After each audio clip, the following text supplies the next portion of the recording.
This episode of Seeing Red is presented in monochromatic 2D, but if you have some red and blue 3D glasses laying around, you can watch this episode in stereoscopic 3D by clicking the link in the description.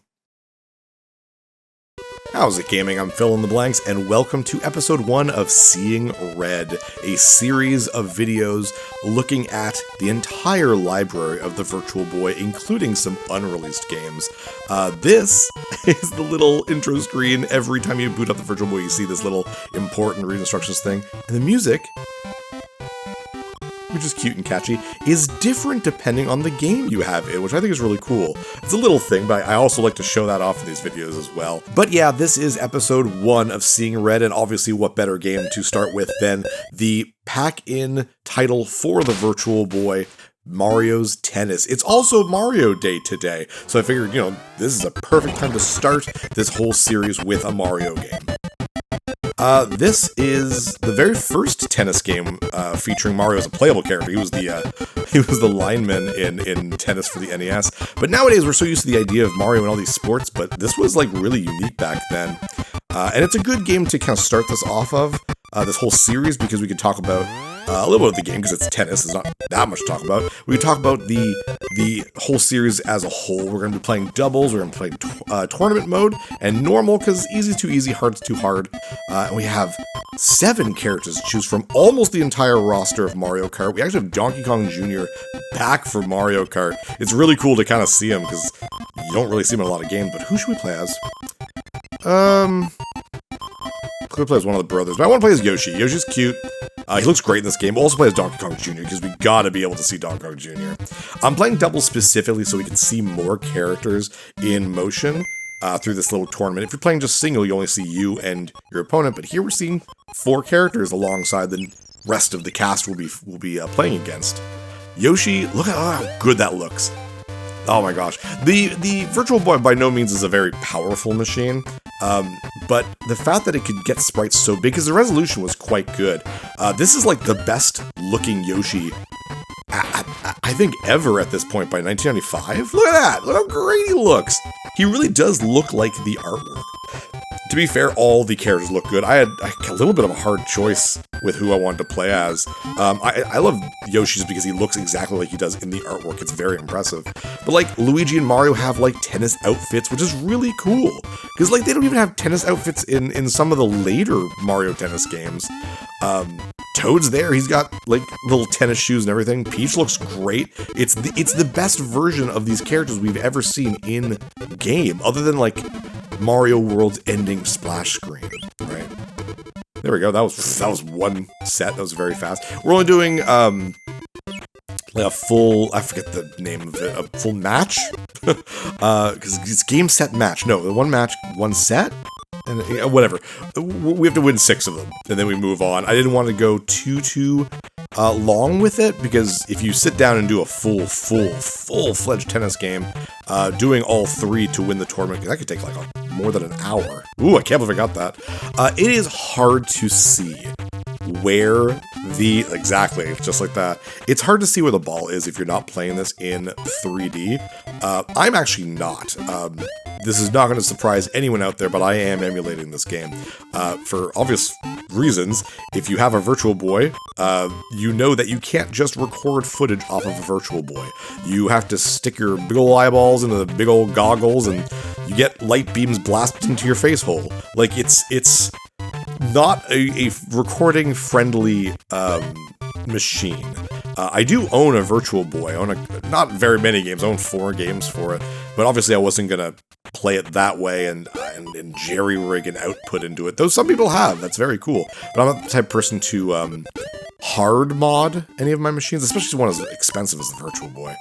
I also was waiting specifically to see what Nintendo was going to do, because Nintendo last year announced that the Virtual Boy was coming out for the Switch Online for the Switch 2, and that was the final push for me to decide to do Virtual Boy games this year. I had this and like another idea for a long-form project for 2026, and the fact that Nintendo was like, we're doing Virtual Boy, kind of cemented this for me, and I wanted to wait to see how they were going to do it. Because they were like, you need to buy a fake Virtual Boy or a cardboard 3D headset in order to play this. And I'm like, wait, why would you need that? It can't tell it's in there. Like, the cardboard virtual thing doesn't even have any electronics. So when it finally came out, it was a couple weeks ago at this point, I downloaded it and I checked it out. So what they did is that it can't be played in docked mode. It has to be in handheld. So if you put it in the dock, it says this can't work. So even if it worked perfectly, I wouldn't have been able to record it anyways, which is already stupid, frustrating. But the way they do it is that two small parts of the screen are the Virtual Boy screen, the left eye and the right eye, and just obviously when you put it in your little fake Virtual Boy or little cardboard virtual headset, you're just seeing it the way you would if you were playing it in a Virtual Boy. So you can technically play it without the headset, but you're looking at very, very tiny rectangles with gameplay. You can kind of zoom in a little bit, but it's extremely difficult. So in other words, basically it made it so that it was impossible for me to... geez, Donkey Kong is just... he's doing all the work here. Oh, that's fine. It means I can concentrate on just talking a little bit. There we go. I got the point. That was all me.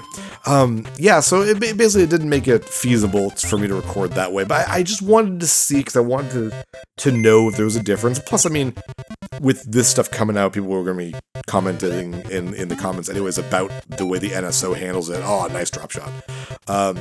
So yeah, unfortunately, not feasible. So emulation is the way to go. It is the only way I can do this for you guys. So, but it is the way it is. Like I said, I don't own more than 4 Virtual Boy games, though this is one of them.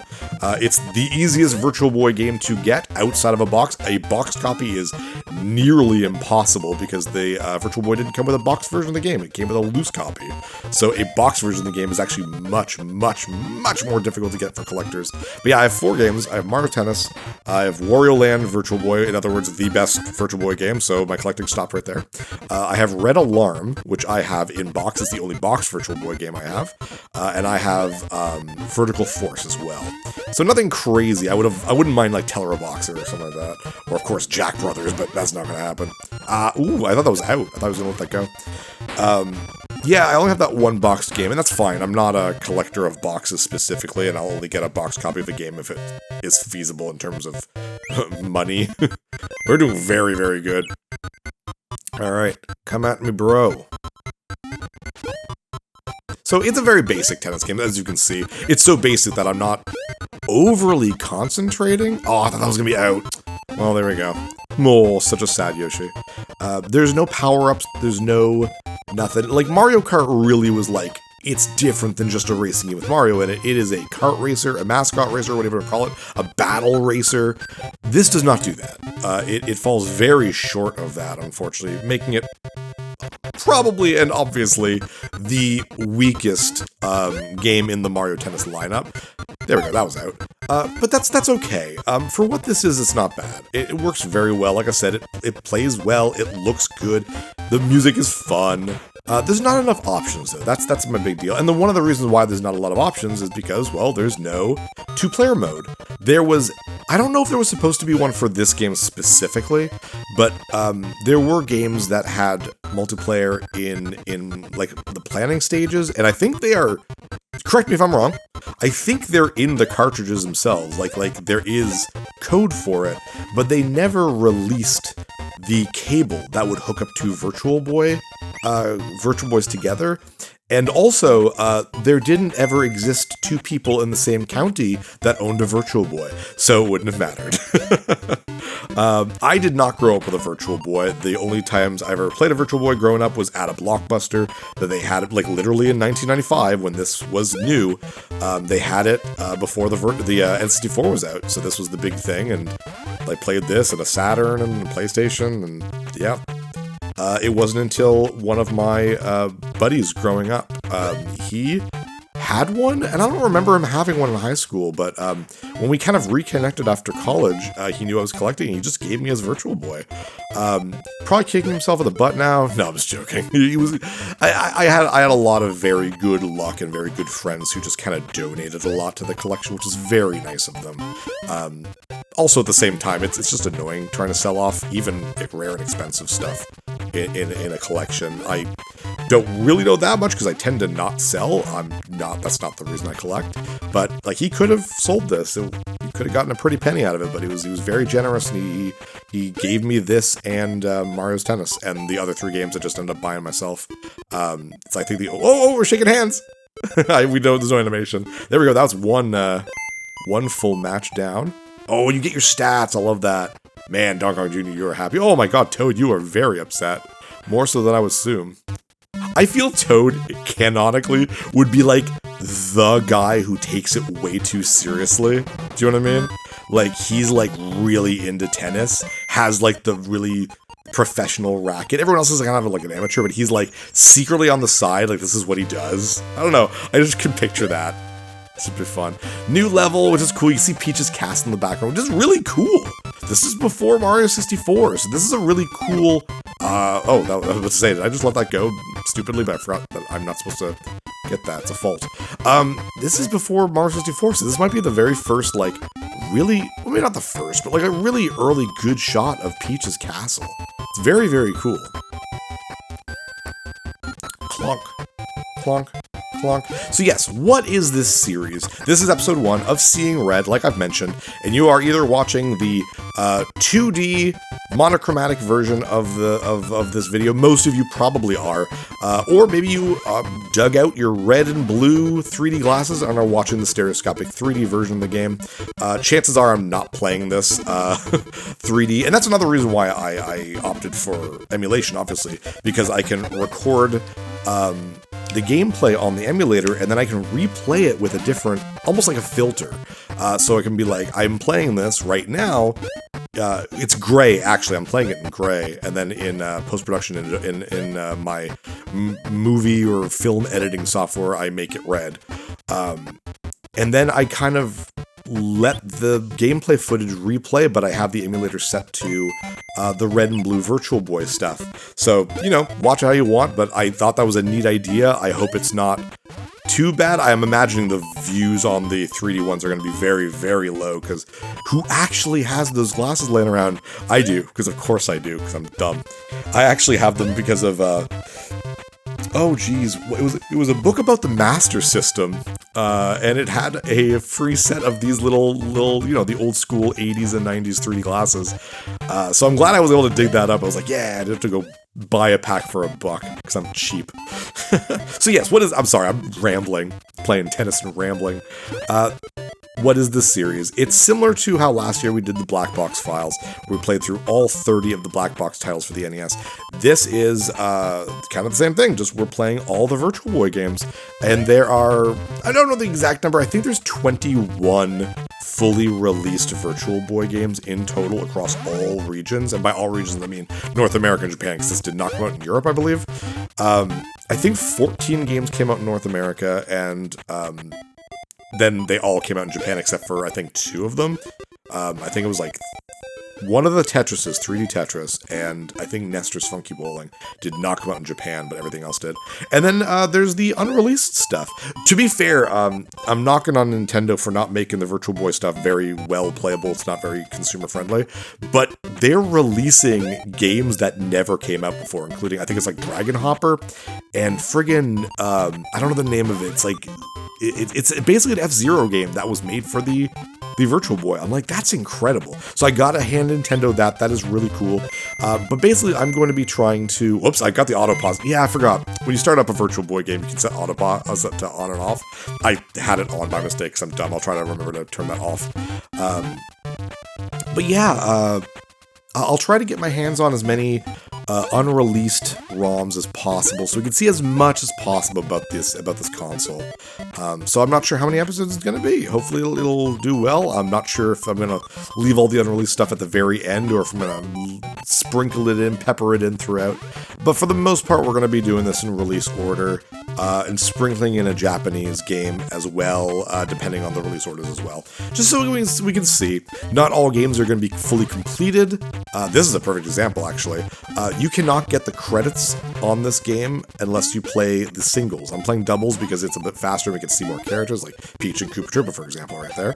But if you play singles, that's when you get the credits. And then it just unlocks the harder difficulties, like special difficulty, and I ain't doing that. So some games won't be completed, they'll just be played, so we see a chunk of the game. Again, like we did with the Black Box Files. The one exception to all of this is Virtual Boy Wario Land. A couple years ago, I believe 2023, we completed 100% Virtual Boy Wario Land, and that was like about an hour and a half to 2 hour long game. It's not very long, but these are still quickie episodes. They need to be under an hour for me. We are not going to be replaying Wario Land. What I'm going to do is stitch all the episodes of Wario Land together into one very large episode. Oh, cool! There's an airship from Mario 3 up there. That is so neat. Very, very cool. So because of that, I don't have a 3D, like a stereoscopic 3D version of Wario Land, that playthrough. It'll be the only game where I'm not doing that, unless something else bad happens. But it's just the one game where I'm not going to be replaying it in 3D. Thankfully, it is a game where 3D is so incredibly unimportant, it really doesn't matter. So, there you go. That is what we are doing this year. Hopefully that is something that interests you. If you clicked on this, it must interest you at least in a little bit. Plus, to be honest, it's just fun to see something like, you know, a whole library for a single machine. There's no other system made by Nintendo that did as badly as Virtual Boy. Even the Wii U, you know, had 150 physical games, not counting digital games that got much higher than that. So this will be really fun. It's fun to see whether or not the machine died because the machine was bad or the games were bad. Hint, a little bit of both. Mostly the hardware, though. But it's fun to see which games are better than everyone thought. I think that's dawning on a lot of people right now. For the longest time, everyone was always like, ooh, that was in? Really? Oh, I hit net. Oh, no, she hit net. Good. For the longest time, everyone was just like, look, the only game worth playing on that machine is Virtual Boy Wario Land. And don't get me wrong, it's the best game. Undoubtedly, hands down, the best game. But just straight up saying that the other 20 games or whatever are just straight up bad is really disingenuous, especially if you're like me and you legitimately care about the history of video games and giving every game a fair chance. It's like the E.T. thing for Atari. E.T. is the worst game for the Atari. It's really not. It's not. It was circumstances that caused it to get that reputation and everything. And that's kind of the Virtual Boy in a nutshell. Don't get me wrong, it's still a bad system. But it's got some cool things. One, again, these big sprites, this nice widescreen resolution is pretty cool. But we want to see... That was in? Really? Damn. We want to see what other games might be worth playing. Maybe Waterworld. Maybe it's just better than the movie. Well, that's not difficult, I guess, but I don't know. I think you'll be genuinely surprised if you watch this whole series, and you... I'd be surprised if you don't think at least one other game is worth playing on here, so... I mean, in my opinion, this is one of it. It also depends on how you view things. I know some people view a lot of retro games very harshly. They're like, this is bad. It's like, it depends on when it came out and what it was trying to do. Like, people are like, Super Mario Kart for the SNES is bad. I'm like, how dare you, first of all? It's a great game. It's just very different than what we expect of our Mario Kart games now. And of the limitations of the system, that had to have been out. There we go. I think that's it. Oh, this is match point. Okay, cool. I think this is it. And after this, we'll have beaten the game. So I better stop my rebumbling about everything. I think the only really other thing I should say is that the Virtual Boy was only in red. We all know that, red and black. And that's because different lasers or something like that were just too expensive. Oh, we're due, so I have more time to talk now. It was just too expensive at the time. I guess within like a year, blue and green and all the other colors and all that became much easier and less expensive. So if Nintendo had just waited another year and released the Virtual Boy in like 97, let's just say, it could have been an absolute hit. Who knows, man? It's to me, that's always interesting. Ooh, there we go. That is the end. But yeah, to me, this stuff is interesting. I just like it a lot. There we go. That was Mario Tennis. Thank you so much for joining me. Poor Koopa Troopa. Peach is, well, she's actually angry. You do not see angry Peach very often. Look at that. Yay, we win. Yoshi and Donkey Kong. Good job. Congratulations. Only one, though. No congratulations for you. But that was a lot of fun. I enjoyed that. Like I said, there are no credits unless you play the single mode, so we're just back at the title screen. But again, hopefully you will enjoy this series. I know we talked more about that than Mario's Tennis, but that's just the way it is. I'm Fill in the Blanks. See you next level. Hey, thanks for watching. If you liked this episode, click that subscribe button and hit the bell icon to know when the next episode is up. If you want to support my channel, share some videos with some friends and consider supporting me on Patreon.